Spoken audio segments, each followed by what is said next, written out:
see you.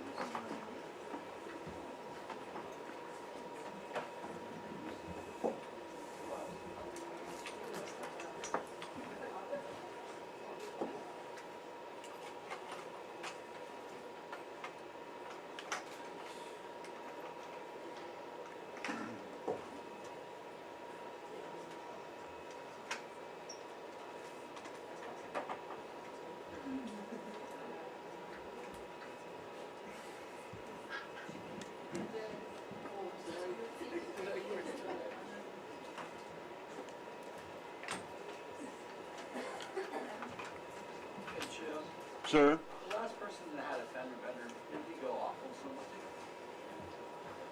was not. Well, the guy's retired, is that?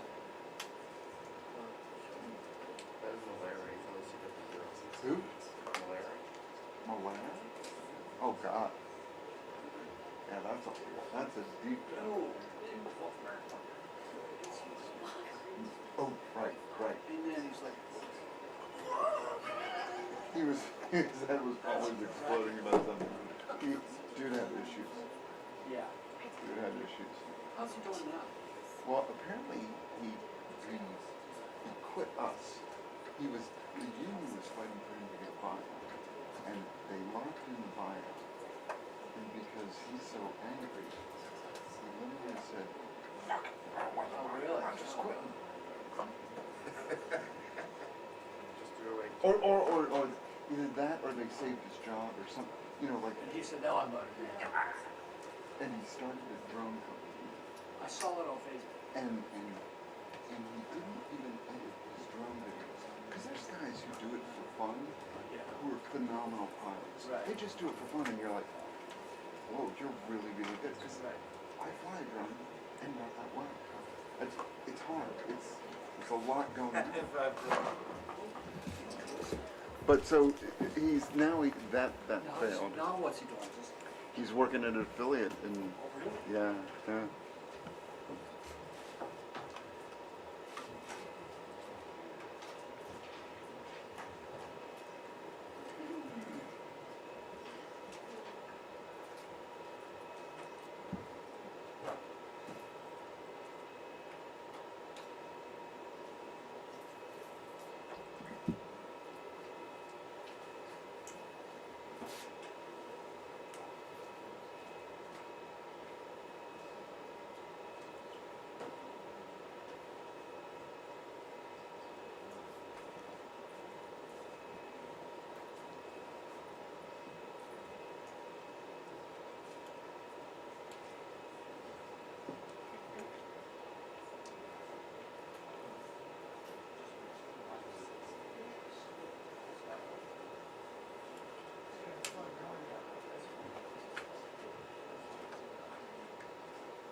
Whoa, you're right on time.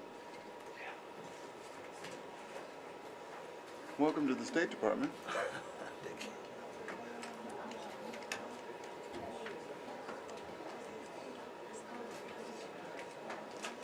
I called the secretary, he's waiting for you. Are you going to get a good shot?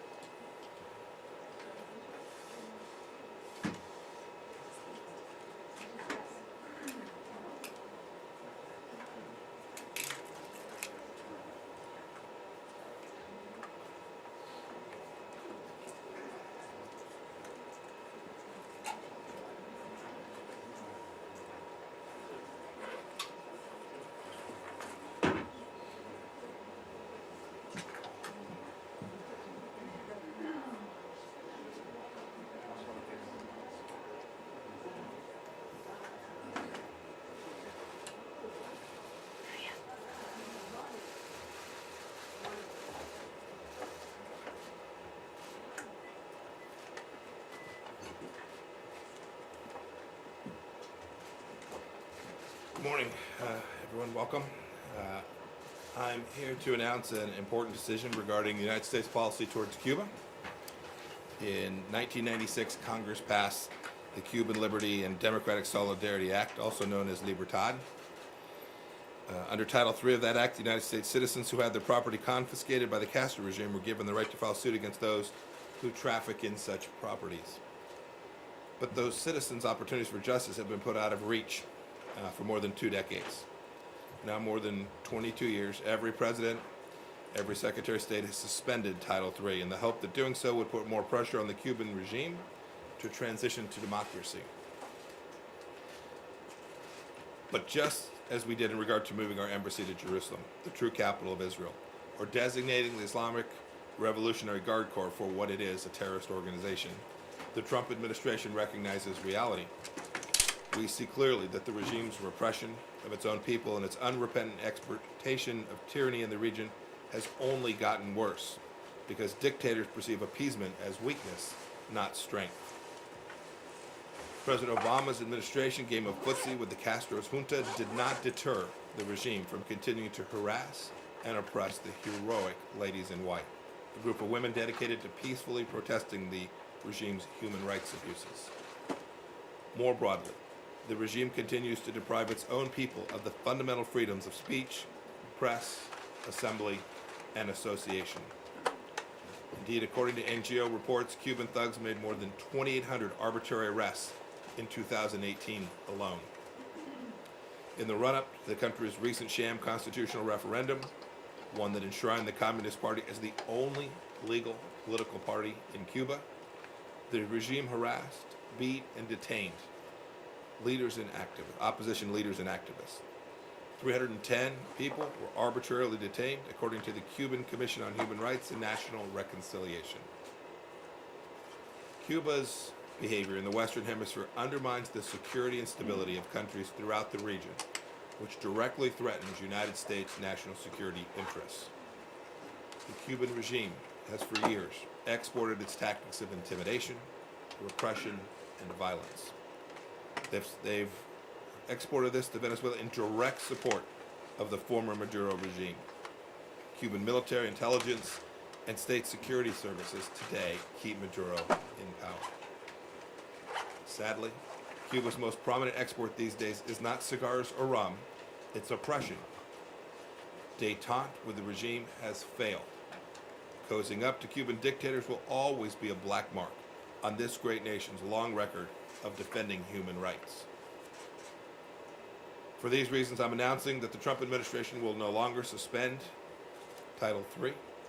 Effective May 2nd, the right to bring an action under Title III of the Libertad Act will be implemented in full. I have already informed Congress of my decision. Implementing Title III in full means a chance at justice for Cuban Americans who have long sought relief for Fidel Castro and his lackeys seizing property without compensation. For the first time, claimants were able to bring lawsuits against persons trafficking in property that was confiscated by the Cuban regime. Any person or company doing business in Cuba should heed this announcement. In addition to being newly vulnerable to lawsuits, they could be abetting the Cuban regime's abuses of its own people. Those doing business in Cuba should fully investigate whether they are connected to property stolen in service of a failed communist experiment. I encourage our friends and allies alike to likewise follow our lead and stand with the Cuban people. As I said throughout my trip to South America this last week, the Trump administration is committed to helping grow the wave of democracy, good governance, and openness, which is steadily building throughout the entire Western Hemisphere. On my trip last week, I saw these positive changes firsthand and told our friends and allies that we're with them. We're on the side of what's right and what is just. Today, we are holding the Cuban government accountable for seizing American assets. We're helping those whom the regime has robbed get compensation for their rightful property. And we're advancing human rights and democracy on behalf of the Cuban people.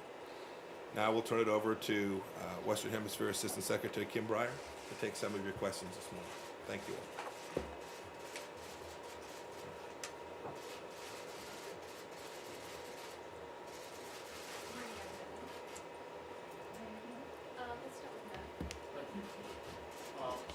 Let's start with Matt. You know, even before the announcement just now, the Canadians, the Europeans have come out against this and vowed to protect their companies, European Canadian companies that could be sued with this decision. And I'm just wondering how much of a concern that is for the administration, and whether there will be any exemptions at all. As you know, it's not just Europe and Canada that have companies there. There's some significant Israeli investment in Cuba. So I'm just wondering, how you're going to respond to their unhappiness, to put it mildly. Thank you. Thank you. Thanks for the question. Good morning, everybody. I think the first thing to highlight is that obviously we've been in very deep and close contact with our allies in Europe and Canada and around the world as we consulted on this decision over the past several months, as the Secretary had been shortening the period of suspension with his previous decisions. I think it's clear if you look in the macro sense, we have broad agreement with our allies in Europe and Canada and around the world on the policy objective, which is to promote democracy in Cuba and to free the Cuban people from the tyranny that they live under. We are in broad agreement on this. Where we sometimes disagree is on the best way to achieve that. And I think, at the end of the day, you'll need to speak to the European Union and to our allies as to what response they will have. But I would like to emphasize that European companies that are operating in Cuba will have nothing to worry about if they are not operating on property that was stolen from Americans post-revolution. So I think the vast number of European companies will not have any concerns operating in Cuba.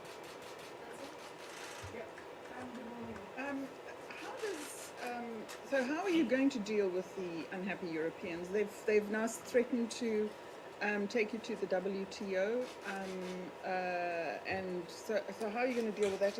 And to what extent do you put Cuba? How does this in any way tie to cutting off any funds to Maduro, or how does this enhance the anti-Maduro campaign?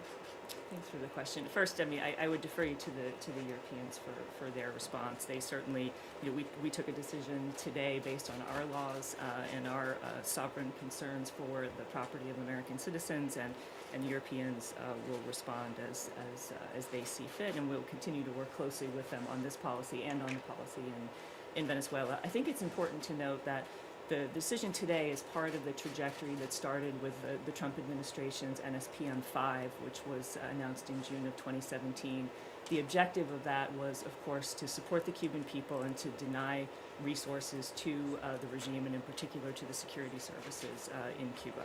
So this is part of a trajectory. We have since published the Cuba restricted list. We have since amended the restricted list several times, and this is part of the trajectory of the administration trying to ensure that we support the people of Cuba and not the regime of Cuba. And going forward, I would say the decision, the Secretary's decision was about the actions of the Cuban regime. Certainly the actions of the Cuban regime in Venezuela are part of the context of the moment in which we are living.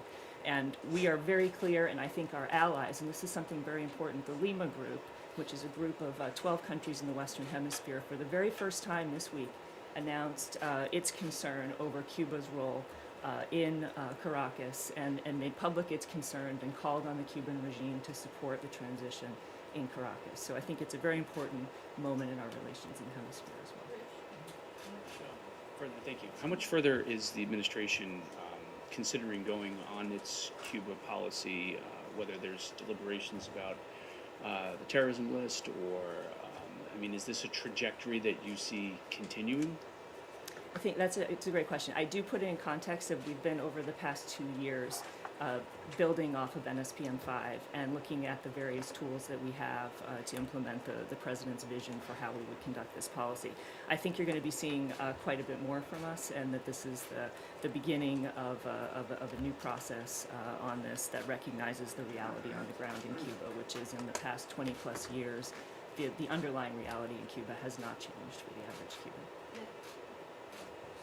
Jerry, can you talk, just to follow up on Matt's question on the issue of exemptions, are there any exemptions under the decision announced today, specifically with any U.S. company that is doing business in Cuba? There will not be any exemptions.